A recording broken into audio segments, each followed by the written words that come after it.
lolli dhaabbatu isinii galee jira hubattanii akkaataa lolli kun itti dhaabbatee namuu gammadee jira. Assalaamu alaykum wa rahmatullahi wa barakaatuh. Lolli addunyaa guutuu hirriba dhoorkee biyyoonni hedduun itti rakkatee dhiphina diinagdee fidee rakkina akkasuma ammas geejjiba addunyaa guutuu waliin gahe rabbiin subhaanahu wa ta'ala rahmata isaatiin dandeettii isaatiin nurraa dhaabee jira. Akkaataan itti dhaabbatee hoo akkami? Maal xiinxalla dhaabbatu isaa kanarraa? Sadarkaa duraatti wanni xiinxallu lolli dhaabbatee wanni irraa as bahe firiin maali jennee wal gaafachuu qabna. Firiin wanni dura lola kana eegalaniif jaarsa guddaa fi intalti isaa ta jiddugala bahaa jirtu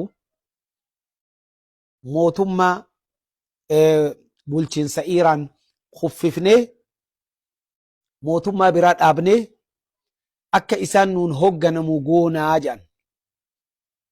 Fashilu fi dhaalika fashalan dhariican. Fashala irraa boodaa kagartee hanganan jedhamne keessa fashalanii jiranii jechuudha. Ammoo biyyi rakkattee biyyi rakkatte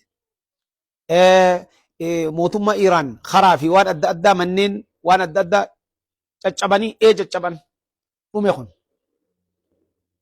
Ammas wanni isaan hedduu barbaadan keessa jiddugala bahaa kanarraa biyyoota hedduu jaarsi intala isaa akka qabattu fedhee ture. Isaanis sayyaadanii turan. Jiddugala bahaa kana inuu kaartaa isaatu jijjiiruu qabnaa jedhan. Sun isaanii fiixa bahee milkaa'ee hin milkooyne sunis waa takka ittiin arganne. Wanni isaan yaadan fiixan baane hattaa Libaanos irraa akka as deebi'an godhamanii jiran. Qabxiin lammadaa tana. Qabxiin sadaffaa lolli akka itti fufu amata dheeraaf akka lolli kun itti fufu yaaddee turte intalti isaa.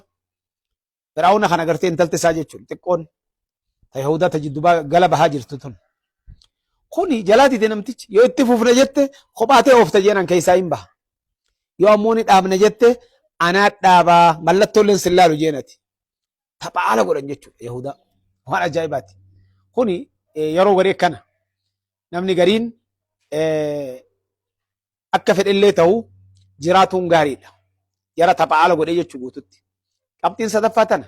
Qabxiin afreessaa Ibraahimiyyaa yookaan Ibraahimisti jan kana amantiin Ibraahimiyyaa akka bal'attee waliigalteen turilleen karaa Ibraahimiyyaatiin dhuftu.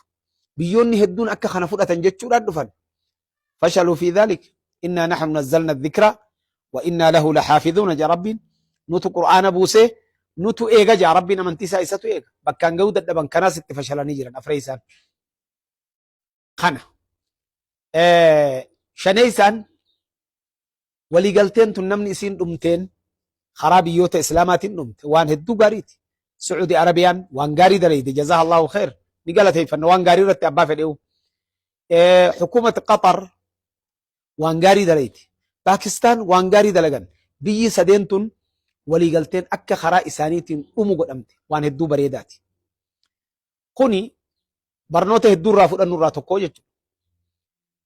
Qabxiin jahee isaadhaa tajirtu lolli kuni waa hedduu barsiise ummata Arabaa kana warra dawlaa nuti sunnaa jiru kana waa hedduu barsiise. Maal barsiise dura? Aayatuma Qur'aanaa ka isaan fahamuu didan san qaceellotti fahamsiise jechuudha. Maal? Rabbiin Qur'aana keessatti وأعدوا لهم ما استطعتم من قوة. خنافو جتش ربي خنا كيسان قاچيلو تقلالني قف جيسن إسان برسيسي جتشو لدولهن.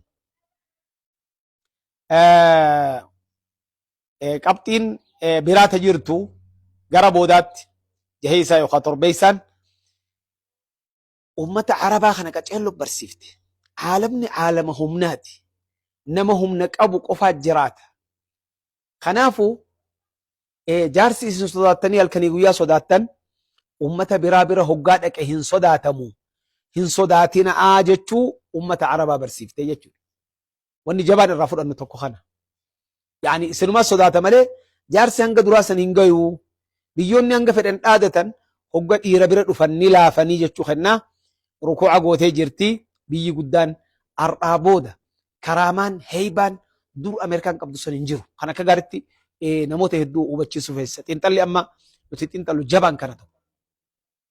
Gara boodaatti waa akhiiran Rabbiin subhaanahu wa ta'aalaa yaada isaan yaadanii fi waan isaan deemaniin hunda harkaa balleessee waa takka qofa eeggachuu jiran.